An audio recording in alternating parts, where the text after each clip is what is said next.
Club ചരിത്രത്തിലെ ആദ്യ കിരീടം എന്ന ഒറ്റ ലക്ഷ്യത്തിനു വേണ്ടിയാണ് ISL team Kerala Blasters FC നിലവിൽ 2024 ഡ്യൂറൻ കപ്പ് ഫുട്ബോളിൽ പന്ത് തട്ടുന്നത്. ഡ്യൂറൻ കപ്പിന്റെ ഗ്രൂപ്പ് ഘട്ടത്തിൽ ആധികാരിക പ്രകടനത്തോടെ ക്വാർട്ടർ ഫൈനലിലേക്ക് ക്ലബ് എത്തിയിട്ടുണ്ട്. ഈ സന്തോഷം വർദ്ധിപ്പിക്കുന്ന മറ്റൊരു വാർത്ത കൂടി ബ്ലാസ്റ്റേഴ്സ് ക്യാമ്പിൽ നിന്ന് പുറത്തു വന്നിട്ടുണ്ട്. 2024-25 സീസണിലേക്ക് ക്ലബ്ബ് സ്വന്തമാക്കിയ ഒരു വിദേശ സെന്റർ ബാക്ക് താരം കേരള ബ്ലാസ്റ്റേഴ്സ് ക്യാമ്പിൽ ചേർന്നു എന്നതാണ് ഈ വാർത്ത. ഡ്യൂറൻ കപ്പിൽ കളിക്കുന്ന കേരള ബ്ലാസ്റ്റേഴ്സ് FC ക്യാമ്പിലേക്കാണ് ഈ യൂറോപ്യൻ സെന്റർ ബാക്ക് താരം എത്തിയിട്ടുള്ളത്.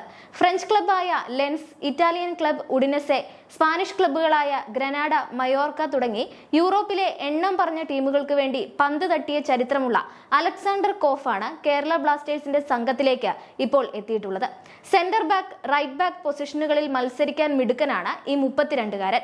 അലക്സാണ്ടർ കോഫ് കൂടി ചേർന്നതോടെ കേരള ബ്ലാസ്റ്റേഴ്സ് FCയുടെ കരുത്ത് ട്രിപ്പിൾ സ്ട്രോങ് ആകും. ഫ്രഞ്ച് ലീഗ് 2-ൽ കളിക്കുന്ന സീൻ FCക്ക് വേണ്ടിയായിരുന്നു 2023-24 സീസണിൽ അലക്സാണ്ടർ കോഫ് കളിച്ചത്. ഫ്രാൻസിന്റെ സീനിയർ ടീമിൽ ഒഴികെ ബാക്കി എല്ലാ ടീമിലും കളിച്ചു. ഫ്രഞ്ച് അണ്ടർ 16 മുതൽ അണ്ടർ 21 വരെയുള്ള എല്ലാ പ്രായപരിധിയിലും കളിച്ചെങ്കിലും സീനിയർ തലത്തിൽ ദേശീയ ജേഴ്സി അണിയാൻ താരത്തിന് സാധിച്ചില്ല. 2025 മെയ് 31 വരെ നീളുന്ന ഒരു വർഷ കരാറിലാണ് ഈ ഫ്രഞ്ച് സെന്റർ ബാക്ക് താരം കേരള ബ്ലാസ്റ്റേഴ്സിൽ എത്തിയിരിക്കുന്നത്. അലക്സാണ്ടർ കോഫ് കൊൽക്കത്തയിൽ കേരള ബ്ലാസ്റ്റേഴ്സ് FC ക്യാമ്പിൽ എത്തിയ വിവരം ടീം വൃത്തങ്ങളാണ് പുറത്തുവിട്ടിട്ടുള്ളത്. ഡ്യൂറൻ കപ്പ് ഗ്രൂപ്പ് സിയിൽ കേരള ബ്ലാസ്റ്റേഴ്സിന്റെ അവസാന മത്സരം കാണാൻ അദ്ദേഹം ഗ്യാലറിയിൽ എത്തിയിരുന്നു. ഇതോടെ സെന്റർ ബാക്കിൽ മോണ്ടിനെഗ്രോ താരത്തിനൊപ്പം അലക്സാണ്ടർ കോഫും ചേർന്നായിരിക്കും ബ്ലാസ്റ്റേഴ്സിന്റെ പ്രതിരോധം കടുകട്ടിയാക്കുക. ഡ്യൂറൻ കപ്പ് ഗ്രൂപ്പ് ഘട്ടത്തിൽ അവസാന മത്സരത്തിൽ കേരള ബ്ലാസ്റ്റേഴ്സ് FC 7-0 CISF പ്രൊട്ടക്ടേഴ്സിനെ തോൽപ്പിച്ചിരുന്നു.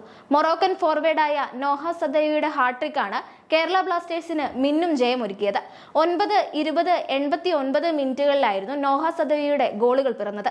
ഗ്രൂപ്പ് ഘട്ടത്തിലെ ആദ്യ മത്സരത്തിൽ മുംബൈ സിറ്റി FCക്കെതിരെയും 30-കാരനായ നോഹ ഹാട്രിക് സ്വന്തമാക്കിയിരുന്നു.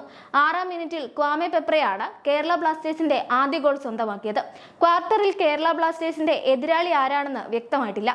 ഓഗസ്റ്റ് 21 മുതലാണ് ഡ്യൂറൻ കപ്പ് ക്വാർട്ടർ പോരാട്ടങ്ങൾ. പുതിയ പരിശീലകന് കീഴിൽ ഇക്കുറി ആദ്യ കിരീടം നേടാമെന്ന പ്രതീക്ഷയിലാണ് മഞ്ഞപ്പട ആരാധകർ.